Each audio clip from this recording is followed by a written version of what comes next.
Hello बच्चों, आज का हमारा जो टॉपिक है उसमें हम क्विज के बारे में करेंगे। यानी कि जो हमने टॉपिक पढ़ा उनसे रिलेटेड क्या क्या प्रश्न आपके एग्जाम में पूछे जा सकते हैं। तो देखिए क्या है, पहला क्वेश्चन आपका गुरुत्वाकर्षण बल से संबंधित हम कर रहे हैं।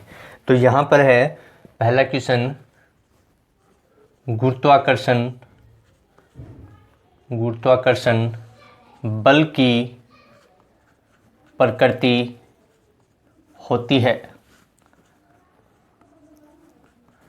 तो पहला क्वेश्चन क्या है कि जो गुरुत्वाकर्षण बल है उस बल की प्रकृति कैसी होती है। तो यहाँ पर ऑप्शन है, पहला आकर्षण,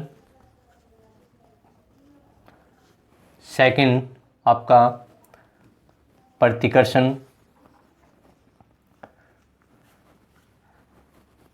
सेकंड क्या है प्रतिकर्षण, थर्ड ऑप्शन है दोनों मतलब आकर्षण या प्रतिकर्षण, या फोर्थ आपका कोई नहीं। तो ऐसा क्वेश्चन आपको पूछा जा सकता है कि गुरुत्वाकर्षण बल जो है उसकी प्रकृति कैसी होती है। तो जब हमने गुरुत्वाकर्षण बल पढ़ा था तो उसमें उसके गुणों के बारे में पढ़ा था। तो जो गुरुत्वाकर्षण बल होता है उसकी केवल और केवल एक ही प्रकृति होती है। कौन सी प्रकृति? आकर्षण प्रकृति। तो गुरुत्वाकर्षण बल की प्रकृति कैसी होती है? आकर्षण प्रकृति। प्रतिकर्षित वो कभी नहीं करेगा आपका। तो इसका सही आंसर क्या है? आकर्षण प्रकृति। और देखिए नेक्स्ट क्वेश्चन आपका क्या है, उसकी हम बात करें यहाँ पर। तो नेक्स्ट क्वेश्चन आपका कि गुरुत्वाकर्षण बल जो है, गुरुत्वाकर्षण बल की परास होती है। गुरुत्वाकर्षण बल की परास होती है, पहला क्वेश्चन नंबर दूसरा है ये। और इसका पहला ऑप्शन है 0, दूसरा ऑप्शन है 10 किलोमीटर, तीसरा ऑप्शन आपका थर्ड ऑप्शन अनंत, और फोर्थ है आपका कोई भी नहीं आपका। तो ये आपका क्वेश्चन है। तो हमने गुरुत्वाकर्षण बल में जब पढ़ा उसके गुणों के बारे में, वो लेक्चर आप देख सकते हैं दोबारा। तो उसमें हमने बताया था कि गुरुत्वाकर्षण बल की जो परास होती है वो क्या होती है? अनंत होती है। कितनी होती है? अनंत। तो ऑप्शन कौन सा सही है? ये वाला ऑप्शन सही है आपका। नेक्स्ट क्वेश्चन आपका थर्ड क्वेश्चन, यदि दो पिंड, क्या आपके दो पिंड कुछ दूरी पर है, क्या है? कुछ दूरी पर रखे हैं, यदि उनके द्रव्यमान दुगुने कर दिए जाएं तो उनके बीच लगने वाला गुरुत्वाकर्षण बल होगा। यानी कि दो पिंड हैं, उनके बीच कुछ दूरी है, दूरी को अपरिवर्तित नहीं कर रहा, लेकिन उनके द्रव्यमान कितने कर दिए? प्रारंभिक के दुगुने कर दिए। तो उस अवस्था में जो बल है गुरुत्वाकर्षण बल जो लगेगा वो कितना होगा? तो ऑप्शन है 2 गुना, दूसरा ऑप्शन आपका 1/2 गुना, तीसरा ऑप्शन है 4 गुना, और चौथा ऑप्शन है 1/4 गुना आपका। तो इसमें कौन सा सही है? तो देखिए गुरुत्वाकर्षण बल की जो सूत्र होता है वो होता है Gm1m2/r²। अब वो क्या कह रहा है कि दूरी तो अपरिवर्तित रखा है, यानी कि कुछ दूरी पे वो रखे हुए हैं। उनके द्रव्यमान कितने कर दिए? दुगुने, यानी कि m1 भी कितना कर दिया? 2m1 के इक्वल कर दिया आपका, यानी कि दुगुना कर दिया, प्रारंभिक का दुगुना। और m2 भी कितना कर दिया? 2 कर दिया आपका, दुगुना कर दिया आपका। ठीक है, तो इस अवस्था में, नई अवस्था में लगने वाला बल कितना हो जाएगा? G इसकी जगह आपका यदि 1 है ये प्रारंभिक का, नई अवस्था में हम मान लें कि m डैश और ये m डबल डैश, तो ये m1 और ये m2 आपका, तो ये m डैश और ये m डबल डैश, तो कितना हो जाएगा m dash m double dash upon distance वही है। अब m डैश का मान ये है तो कितना हो जाएगा 2, सॉरी यहाँ लिख देता हूँ g इंटू 2m1 इंटू ये भी कितना हो जाएगा 2m2 अपॉन दूरी बराबर है, तो कितना हो गया आपका, देखिए इसको सोल्व करेंगे तो 2 into 2 4 gm1 m2 upon are square, तो ये मान तो हमारा पहले वाला ही है, ये वाला मान आपका, तो इसका कितना गुना हो गया, यहाँ पर 4 आ गया, तो कितना गुना हो जाएगा 4 गुना। ये इसका सही आंसर है कि यदि उनके द्रव्यमान कितने कर दिए जाए, आपके दुगुने कर दिए जाए प्रारंभिक के, तो जो उनके बीच लगने वाला बल है, जब दूरी अपरिवर्तित रहेगी तो लगने वाला बल कौन सा होगा आपका, उसका 4 गुना हो जाएगा प्रारंभिक का। अगला क्वेश्चन देखिए, क्वेश्चन नंबर 4 आपका क्या है, क्वेश्चन नंबर 4 आपका, क्वेश्चन नंबर 4 है कि जो गुरुत्वाकर्षण बल है, कौन सा बल, गुरुत्वाकर्षण बल की दिशा होती है, की दिशा होती है। पहला ऑप्शन है, यानी कि दो पिंडों के बीच में जो गुरुत्वाकर्षण बल लगता है उनके बीच में जो दिशा उनकी होगी वो किधर होगी, केंद्र से बाहर की ओर, दूसरा केंद्र की ओर, तीसरा दिशा नहीं होती, और चौथा ऑप्शन आपका कोई नहीं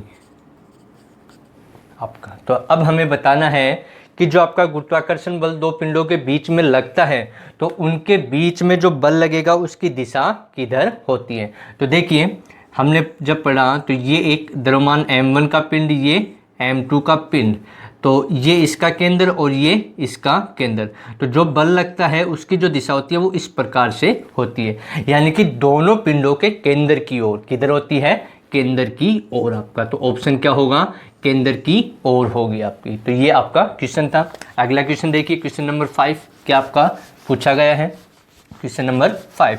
तो ये काफ़ी बार एग्जाम में पूछे गए हैं और आने के चांसेस भी हैं, बहुत अच्छे क्वेश्चन है, तो पढ़ते रहिए। अगला क्वेश्चन है, गुरुत्वाकर्षण बल है, गुरुत्वाकर्षण बल है, पहला ऑप्शन केंद्रीय बल, कौन सा बल, केंद्रीय बल, यानी कि गुरुत्वाकर्षण बल केंद्रीय बल है या नहीं। दूसरा है असंरक्षी बल, असंरक्षी बल। तीसरा आपका घर्षण बल। ये आपके ऑप्शन है, और चौथा है आपका कोई नहीं, यानी कि इनमें से कोई नहीं आपका। तो देखिए गुरुत्वाकर्षण बल जब हमने पढ़ा था तो उसमें हमने कहा था कि गुरुत्वाकर्षण बल है वो कैसा बल है, अभी अभी हमने क्वेश्चन किया कि वो केंद्र की ओर लगता है, जो आकर्षण होता है उसका वो किधर होता है, केंद्र की ओर। तो जो गुरुत्वाकर्षण बल है वो कैसा बल है, एक केंद्रीय बल है। तो ऑप्शन कौन सा सही है आपका, ये वाला ऑप्शन सही है कि गुरुत्वाकर्षण बल कैसा बल है, केंद्रीय बल आपका। अब अगला क्वेश्चन है आपका क्वेश्चन नंबर 6 कि गुरुत्वाकर्षण बल, गुरुत्वाकर्षण बल इसका मतलब है गुरुत्वाकर्षण, तो गुरुत्वाकर्षण बल दूरी पर किस प्रकार निर्भर करता है, दूरी पर किस प्रकार निर्भर करता है। पहला ऑप्शन है दूरी के समानुपाती, दूसरा पॉइंट है दूरी के वर्ग के व्युत्क्रमानुपाती, तीसरा है आपका दूरी के व्युत्क्रमानुपाती, और चौथा पॉइंट आपका नन, यानी कि कोई भी नहीं आपका। तो अभी अभी हमने सूत्र लिखा था F बराबर GM1 M2 upon R square. तो यहाँ पर पूछ रहे हैं कि गुरुत्वाकर्षण बल है वो दूरी पर किस प्रकार निर्भर करता है। तो जो गुरुत्वाकर्षण बल है यहाँ से हम देखें कि जो F है वो समानुपाती है 1/r², यानी कि इसको जब पढ़ते हैं तो यहाँ पर 1/r² आ रहा है, यानी कि दूरी के वर्ग के क्या है, व्युत्क्रमानुपाती। तो कौन सा ऑप्शन सही है, दूरी के वर्ग के व्युत्क्रमानुपाती होता है। ये हमारा क्वेश्चन था आपका। नेक्स्ट क्वेश्चन देखिए आपका क्या है। तो बहुत अच्छे से स्टडी करना, पढ़ाई करना, पीछे के लेक्चर देखना, जो आपके वीडियो उसमें से सब इनके आंसर आपको देखने को मिल जाएंगे आपका। आगे देखिए अब क्या है आपका नेक्स्ट क्वेश्चन, क्वेश्चन नंबर 7। तो क्वेश्चन नंबर 7 देखिए क्या है आपका। क्वेश्चन नंबर 7 है कि गुरुत्वाकर्षण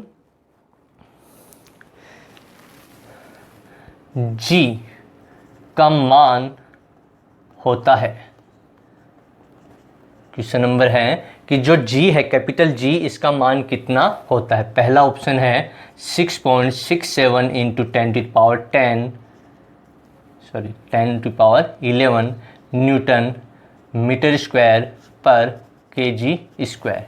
सेकेंड ऑप्शन है 6.67 into 10 to the power-11 metre square per KG square.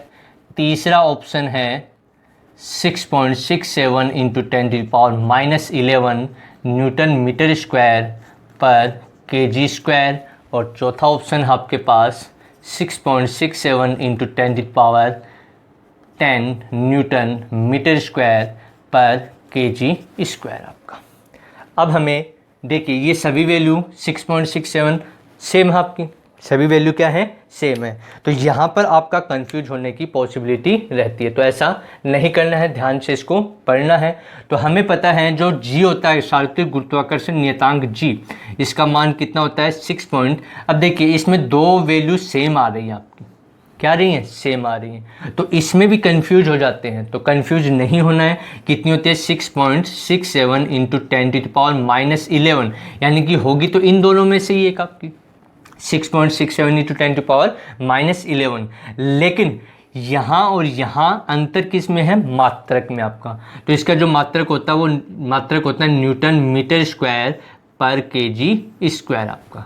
तो ऑप्शन इसमें कौन सा सही होगा, ये वाला आपका। यहाँ पर देखिए metre square per KG square है, जबकि इसका मात्रक ये होता है, तो ऑप्शन ये सही है आपका।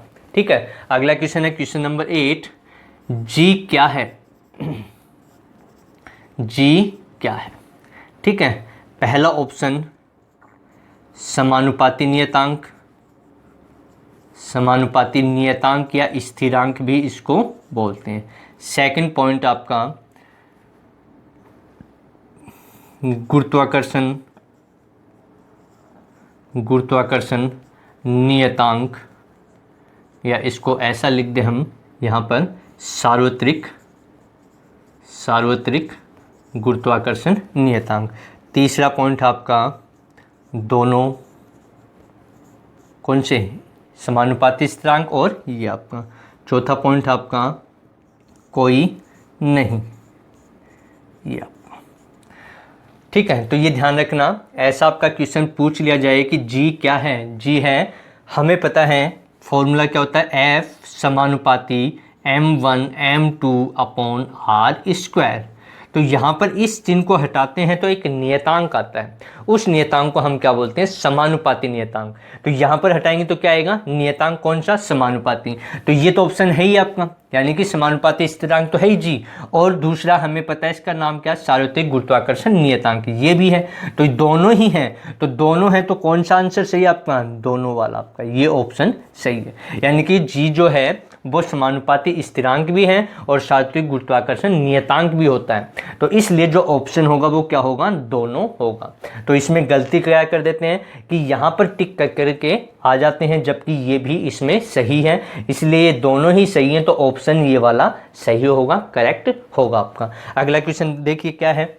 अगले क्वेश्चन में हम बात करें कि जो जी है, जी की हम डिस्कशन यहाँ पर कर रहे हैं।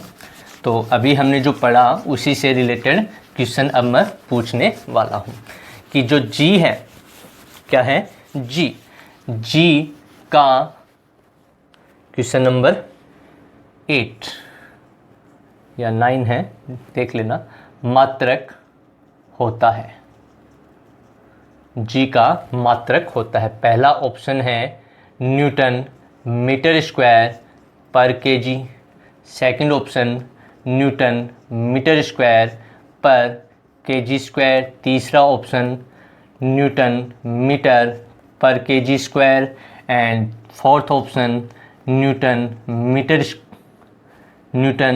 Metre per KG. आपका ये ऑप्शन। जी का मात्रक क्या होता है, अभी अभी हमने क्वेश्चन किया था, तो जी का मात्रक क्या होता है, जी का मात्रक होता है, जी का मात्रक क्या होता है, newton metre square per KG square. तो इसमें कौन सा ऑप्शन सही है, ये गलत है, ये भी गलत है और ये भी गलत, तो ये ऑप्शन इसमें सही है। तो ये हमारा न्यूमेरिक जो आपके क्वेश्चन है कि जी का मात्रक क्या है। अगला क्वेश्चन देखिए, क्वेश्चन नंबर 9 क्या है आपके पास, क्वेश्चन नंबर 9 आपका। तो 9 का क्वेश्चन है गुरुत्वाकर्षण बल है, कैसा बल है, गुरुत्वाकर्षण बल कैसा बल है। ऑप्शन दे रहा हूं मैं, कैसा गुरुत्वाकर्षण बल कैसा बल है। पहला ऑप्शन है असंरक्षी, दूसरा ऑप्शन है संरक्षी, तीसरा ऑप्शन है दोनों और चौथा ऑप्शन है कोई नहीं।